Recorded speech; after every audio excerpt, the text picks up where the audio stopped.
Dans cette vidéo, nous allons compléter nos notes de cours sur les lois des exposants. Nous allons commencer par un rappel des 3 lois des exposants que nous avions vues dans une vidéo précédente. Alors, la première loi, que nous dit cette première loi? D'abord, c'est dans le cas uniquement des multiplications. Quand on a une multiplication de 2 nombres qui ont des exposants et que ces nombres ont la même base, le résultat de cette multiplication, ça va être la base et les exposants vont s'ajouter entre eux. Deuxième loi des exposants. Quand on a 2 nombres écrits en notation exponentielle qui se divisent entre eux, on se rappelle le signe de fraction se traduit par le signe de division. Quand ces nombres qui se divisent entre eux ont la même base. Voici comment on écrit le résultat. On réécrit la base et on fait l'exposant du numérateur moins l'exposant du dénominateur. Ceci, c'est la deuxième loi que l'on avait vue. Finalement, passons à la troisième loi. Alors, quand on a ici une base affectée d'un exposant et que la base est elle-même un nombre affecté d'un exposant, eh bien le résultat, ça sera le nombre ici, la première base, et on fait la multiplication des exposants. Il ne nous reste plus qu'à voir les 2 dernières lois des exposants. Alors, je vous laisse lire la première loi que nous allons voir, qui s'appelle la puissance d'un produit. Et on va y aller avec un exemple pour rendre cette écriture plus compréhensible. Alors, dans notre exemple, on a entre parenthèses 3 fois 9, le tout est mis à l'exposant 5. On a bien une écriture de cette forme-là. Puisqu'entre parenthèses, on a un produit de 2 nombres et le tout est mis à l'exposant 5. J'attire votre attention sur un point. C'est que là, entre parenthèses, on a écrit A, B. Quand on ne met pas de signe d'opération entre deux nombres en algèbre, ça veut dire que c'est une multiplication. Aussi, A, B exposant M, ça pourrait s'écrire A fois B, le tout exposant M. C'est pour ça que les 2 écritures sont équivalentes. Alors, développons notre exemple. Comme il y a un exposant 5, ça veut dire que le produit qui est entre parenthèses va se multiplier 5 fois par lui-même. On obtient alors la chaîne de multiplication suivante. Comme c'est uniquement une chaîne de multiplication, on peut enlever les parenthèses et notre expression devient ceci. Là, il faut se rappeler d'une propriété de la multiplication. On dit que la multiplication est commutative.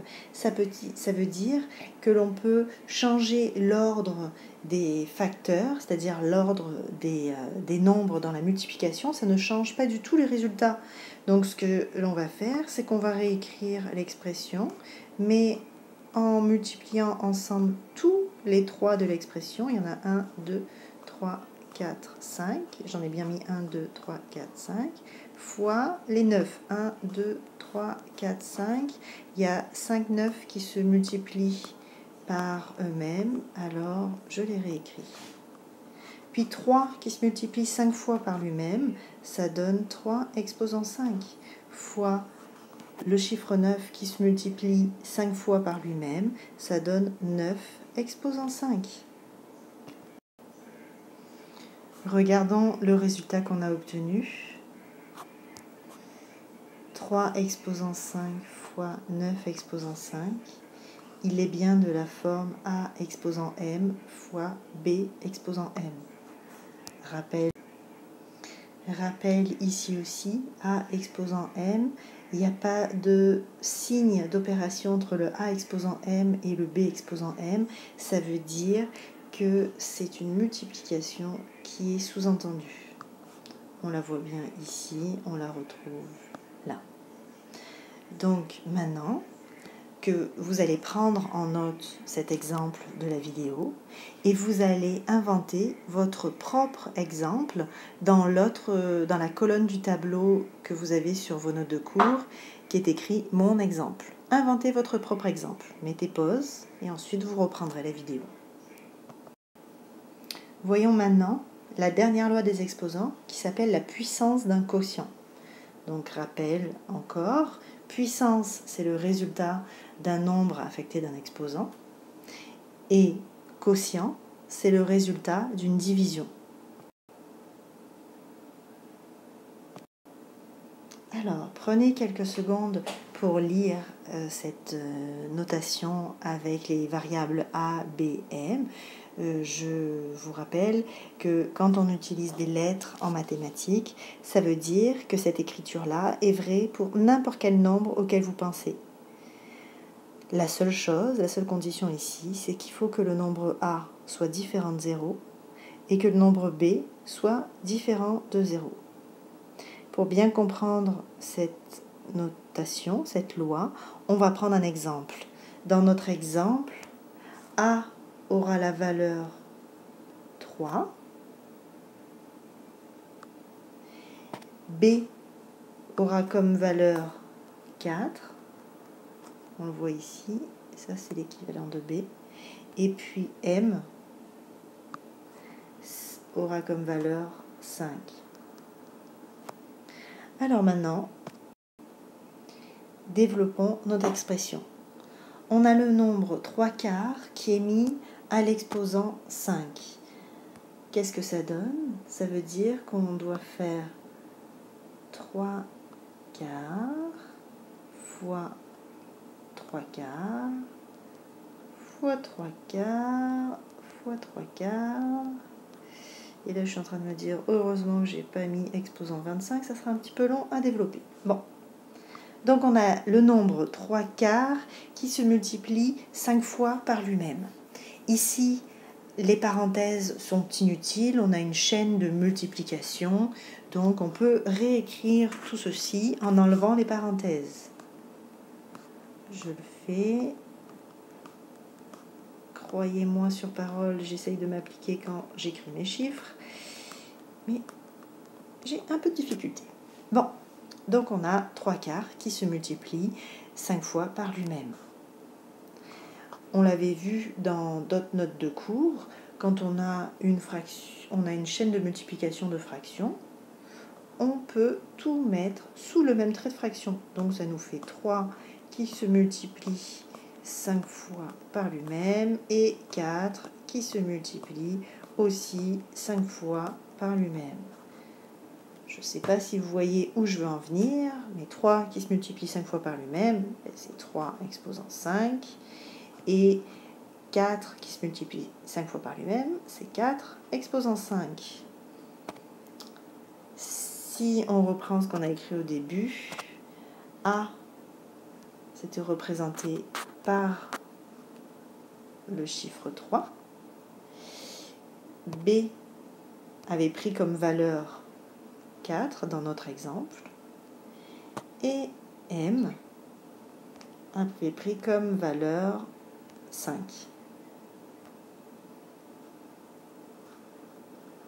On va comparer notre résultat. On a bien une écriture équivalente entre notre loi et le résultat qu'on a trouvé.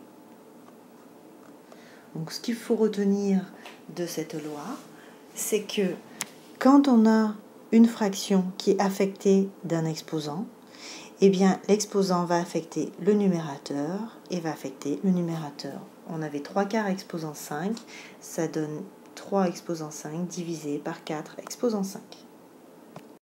Après avoir recopié cet exemple, à vous de jouer, d'inventer votre propre exemple dans la colonne juste à côté. Voyons ensemble la remarque sur le changement de base. Là, je vous le dis, il faut toujours écrire une puissance à l'aide de la plus petite base possible. Bon, qu'est-ce que ça veut dire? On va prendre des exemples. J'aurais pu mettre un S d'ailleurs à exemple, parce que j'en donne 2. Alors, on va rajouter le S et on va voir le A. 25 exposant 4. Bon, on me parle de base. Déjà, j'identifie ma base. Bon, ma base ici, c'est 25. La plus petite base possible. Est-ce que 25, je peux l'exprimer par un nombre affecté d'une base? Bien, je me rappelle que 25, c'est 5 fois 5, c'est-à-dire 5 exposant 2. Eh bien, je vais remplacer 25 par 5 exposant 2. Et 25 était mis à l'exposant 4. Donc, je mets mon 5 exposant 2, le tout exposant 4. Puis là, comme je deviens un peu plus à l'aise avec ces formidables lois des exposants, je me rappelle cette loi-là. On peut la réécrire avec la base et on multiplie ensemble les exposants. Donc, 5 exposant 2, le tout exposant 4, ça peut s'écrire 5 exposant 2 fois 4, c'est-à-dire 5 exposant 8. Je vous invite à vérifier avec votre calculatrice. Tapez 25 exposant 4. Vous voyez le résultat que ça donne. Ensuite, tapez 5 exposant 8 et voyez le résultat que ça donne. Si vous savez vous servir de calculatrice, vous verrez que dans les deux cas, le résultat est 390 625. Passons à l'exemple suivant.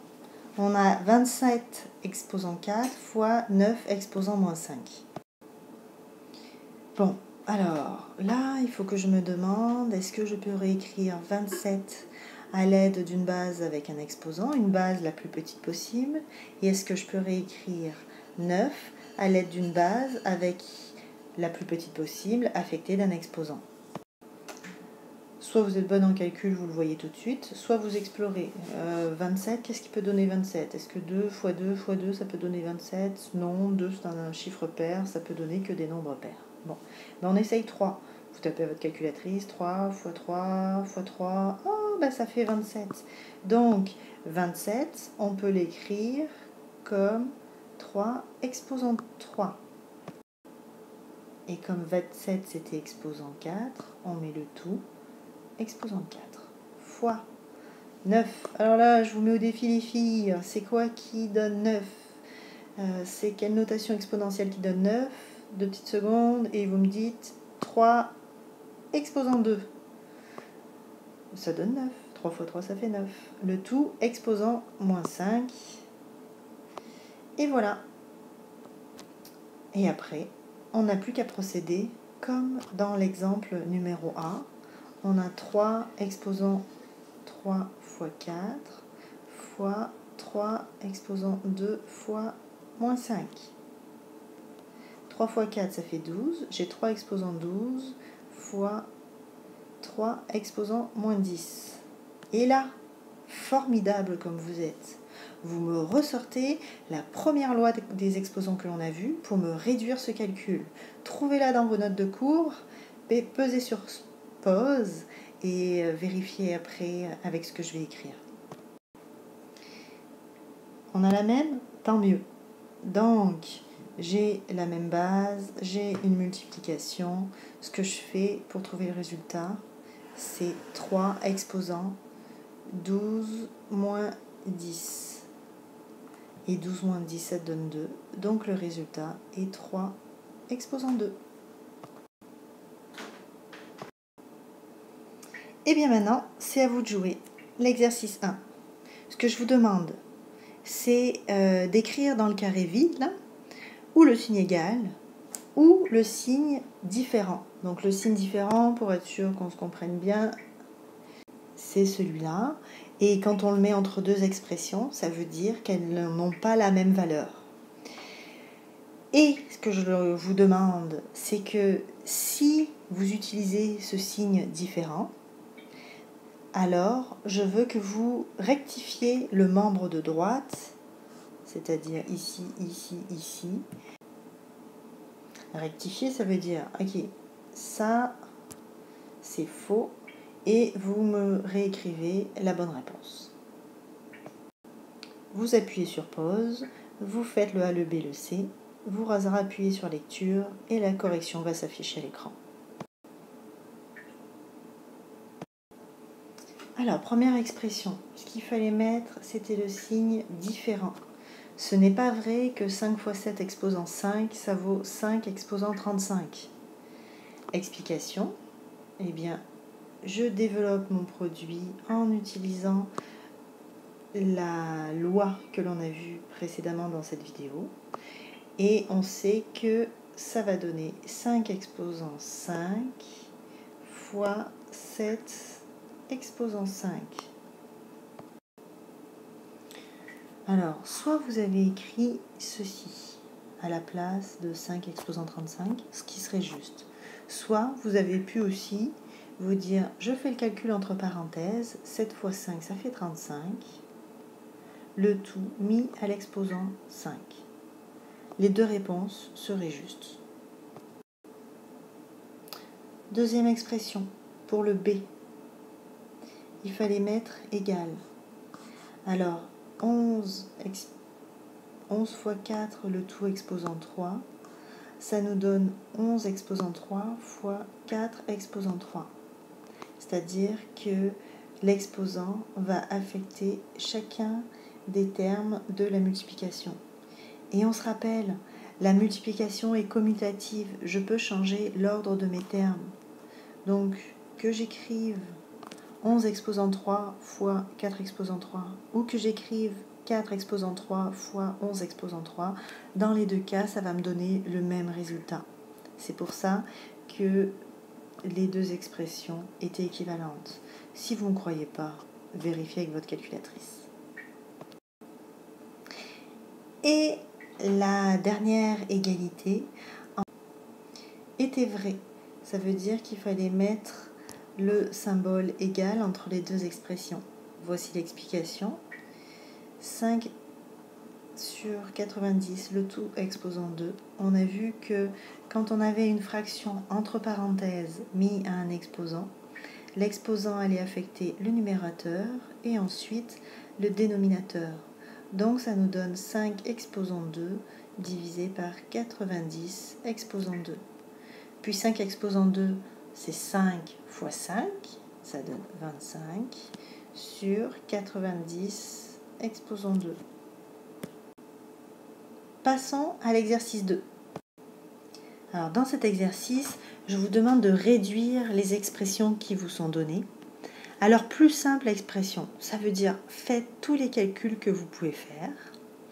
Et je vous dis aussi qu'il faut utiliser les plus petites bases possibles. Ça, c'est en lien direct avec le paragraphe remarque que l'on a vu précédemment dans la vidéo. Je vais vous donner quelques indications pour vous guider. La première chose, regardez ici, on a un 3 mais il n'y a pas d'exposant. Quand il n'y a pas d'exposant, on peut rajouter le chiffre 1. Donc 3, c'est la même chose que 3 exposant 1. Deuxième idée pour bien commencer, je vous suggère de faire d'abord tous les calculs possibles au numérateur. Donc vous faites un grand trait de fraction, vous faites tous vos calculs, blablabla, ici. Ensuite, vous regardez votre dénominateur, vous faites tous les calculs possibles et vous écrivez les résultats. Quand vous avez réduit au maximum et le numérateur et le dénominateur, il vous restera à simplifier votre fraction. Encore un petit rappel, je vais sûrement vous le rappeler des centaines de fois durant l'année, le trait de fraction, on peut le remplacer par division. Quand vous aurez réduit au maximum votre numérateur et au maximum votre dénominateur, eh bien vous pourrez remplacer, si ça vous aide, le trait de fraction par une division. Et regardez dans toutes les lois des exposants, qu'est-ce qui pourrait vous aider pour simplifier le calcul. Je vous indique aussi que vous avez un résumé des lois des exposants à la page 11 de votre cahier d'exercice. Appuyez sur pause, faites l'exercice 2 et ensuite je vous présente la correction à l'écran. Alors voici les réponses pour chacune des expressions. Si vous avez fait juste, tant mieux. Passez aux exercices 8, 9, page 15 et l'exercice 10, page 16. Les autres, je vous donne des explications. Alors, détaillons le calcul. Première chose, je fais mon grand trait de fraction, puis je vais voir quelle loi des exposants utiliser. Je vais commencer par... Là, je regarde dans mes deux cours et je me dis, ah, c'est la loi, la puissance d'une puissance. Ça, je peux le réécrire de cette manière-là. 3 exposant 4 fois 5, d'après la loi que l'on a vue. C'est la même loi qui va me permettre de réécrire 3 exposant 2, le tout exposant 7. Je le réécris en écrivant 3 exposant 2 fois 7. Pour le dénominateur finalement,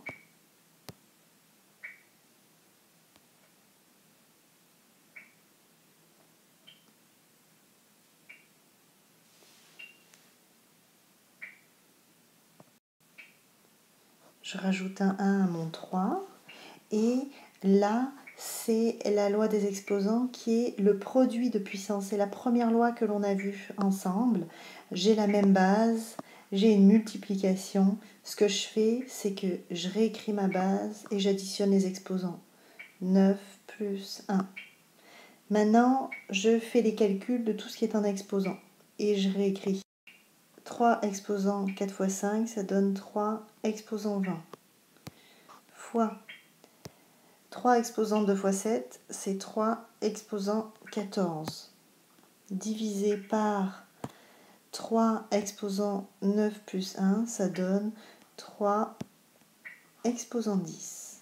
Bon, on y arrive. Maintenant, j'ai simplifié au maximum mon dénominateur. 3 exposant 10, je ne peux pas aller plus loin. Il faut que je simplifie encore mon numérateur. C'est pas pire.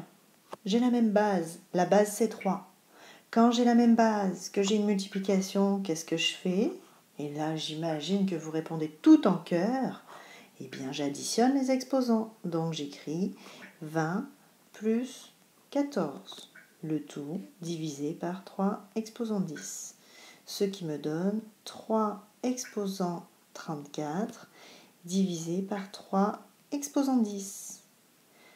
Bon, maintenant, j'ai la même base. J'ai une division. Quand j'ai un quotient de puissance, c'est comme ça qu'elle s'appelle cette loi des exposants, eh bien, ce que je dois faire, c'est soustraire les exposants. Donc, j'écris ma base, j'écris l'exposant du numérateur et je lui soustrais l'exposant du dénominateur qui est 10. Mon résultat est donc 3 exposant 24. Notez le détail de ce calcul-là et je vous invite à le refaire à la maison dans 24 heures pour voir si vous avez compris toute la démarche et que vous êtes capable de le refaire seul. Passons au détail de l'exercice B.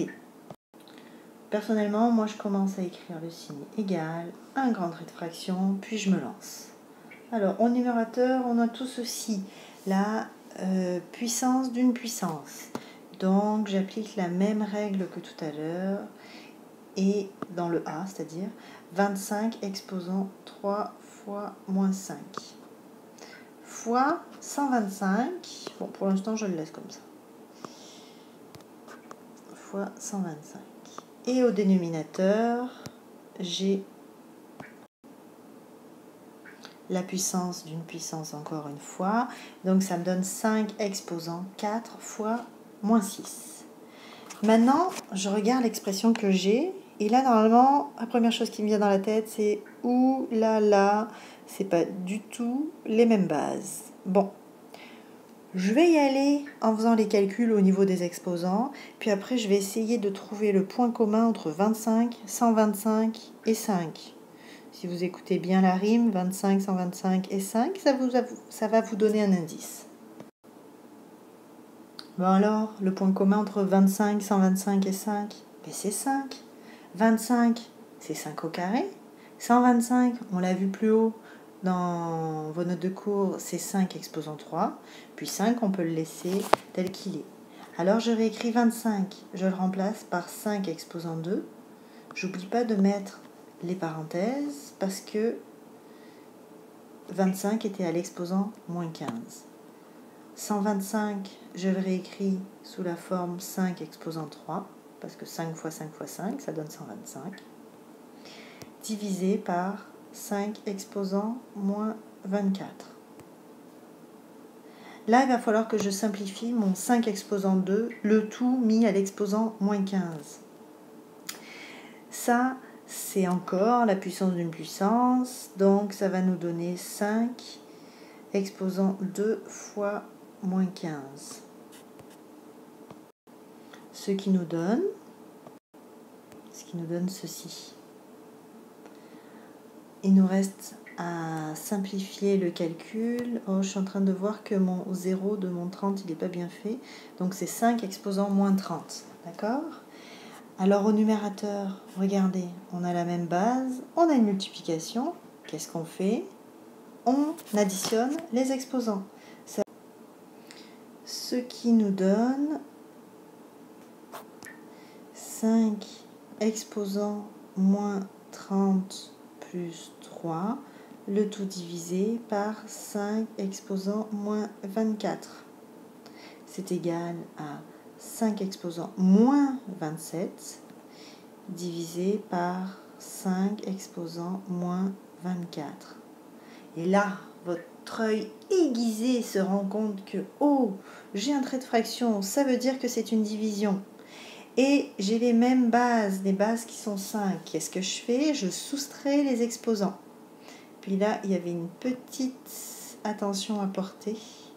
C'est qu'on avait moins 27, moins, le moins de la soustraction, moins 24. Parce que l'exposant ici, c'était moins 24. Donc je dois soustraire moins 24. Et vous avez déjà vu que moins, ça donne plus. Ça revient à faire moins 27 plus 24, ça donne 5 exposant moins 3. Toute la grosse expression de départ, c'est l'équivalent de 5 exposant moins 3. Ce que vous avez à faire maintenant, c'est l'exercice 8 AEHKL, page 15. Vous faites aussi à la page 15 l'exercice 9 au complet, sauf le E et le F. Et vous me faites l'exercice 10, page 16, en devoir au complet pour demain. Juste vous mentionner que dans l'exercice 10, on vous demande à ce que les bases soient des nombres premiers. Bon, base, je crois qu'on l'a beaucoup dit, mais je vous le redis quand même, c'est le nombre qui est mis à un exposant. Donc ça, c'est la base. Et on veut que la base soit un nombre premier. Alors un nombre premier, c'est un nombre qui est divisible et par 1 et par lui-même. Le premier chiffre premier, c'est 2. Ensuite, c'est 3, 5, etc., etc. Donc il faut que ce soit des nombres qui soient divisibles uniquement par eux-mêmes et par 1. Je vous rappelle que si sur certains points vous rencontrez des difficultés dans les exercices, où il y a des notions qui ne sont pas claires dans les vidéos et qui vous posent problème, vous devez m'envoyer un courriel pour me le mentionner et pour que je vous donne des explications supplémentaires. Bon travail!